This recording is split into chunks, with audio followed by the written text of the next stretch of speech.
সালাতে বুকের উপরে হাত বাঁধার কোন সহি দলিল আছে?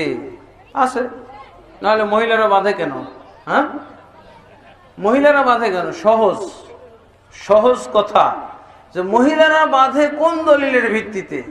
আমাদের দেশে কিছু মানে একচোখা গবেষক মানে নিজের দিকটাই খালি খেয়াল করে, পুরুষ হিসেবে সে নিজের দিক খেয়াল করে, বুকে হাত বাঁধার দলিল নাই করে সে এটা খেয়াল করে নাই যে ওর যে স্ত্রী, মা, বোন, এরা যে বুকের উপরে হাত বাঁধে, এরা তাহলে কোন দলিলের ভিত্তিতে, এরা কোন দলিলের ভিত্তিতে বুকের উপরে হাত বাঁধে?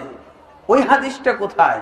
ওই হাদিসটা, যেই হাদিসের ভিত্তিতে তুমি মহিলাদেরকে বুকে হাত বাঁধাও, ওরা হাদিসই যথেষ্ট না, ওটা মহিলাদের হাদিস লাগে না। হ্যাঁ, আল্লাহ রাসূল সাল্লাল্লাহু আলাইহি ওয়াসাল্লাম সকলকে বলছেন, সল্লু কামা রাআইতুমুনি উসাল্লি, তোমরা আমাকে যেভাবে সালাত পড়তে দেখো